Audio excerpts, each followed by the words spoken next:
a le plaisir de faire une petite interview avec Amarassi. Amarassi, bonjour, comment tu vas? Très très bien, merci. Ça va toi? Ouais, nickel. Tu es jeune retraité. Exact. Comment ça se passe ta nouvelle vie? Bah écoute, ça se passe plutôt très bien. Hein. Bon, je me répète un petit peu tous les jours parce que c'est vrai que les gens, ça leur fait un petit peu bizarre de me voir sur les parquets. Donc on me demande à chaque fois si ça fait bizarre de pratiquer en tant que professionnel. Bah, moi, je réponds tout simplement que non, vu que bah, c'est comment dirais-je, un domaine que je connaissais déjà.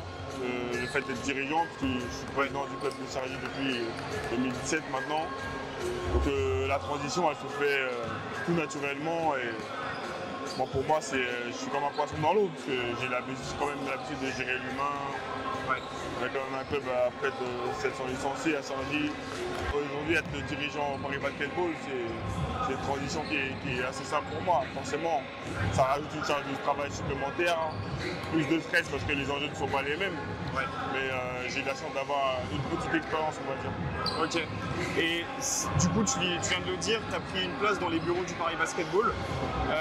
Est-ce que Paris Basket a un projet de développement pour le basket en Ile-de-France, par exemple, pour des clubs comme Poissy ou Cergy, en lien avec ça? C'est une très bonne question, parce que nous, on a plein de dedans, justement, et puis je serai en partie en charge d'accomplir cette mission. D'accord.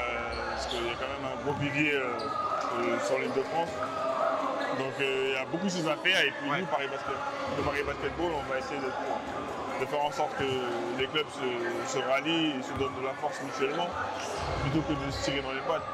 Donc on va essayer d'apporter un message rassembleur, parce qu'il y a de la place pour tout le monde déjà dans un premier temps, et puis il y a des belles choses à faire avec nos jeunes.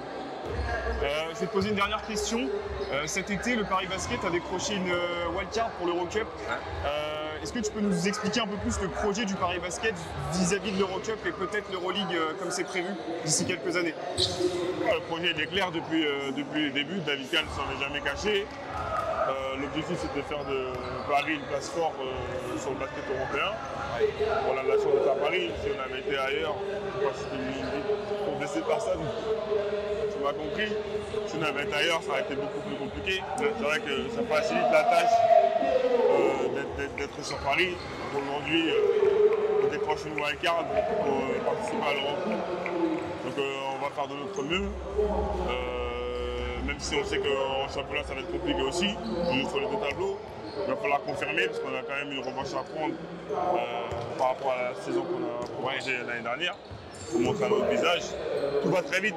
C'est vrai que dans les bureaux, tout ce qui est hors du parquet, ça va très vite. Maintenant, il faut qu'on arrive à rattraper le wagon et qu'on confirme sur le terrain.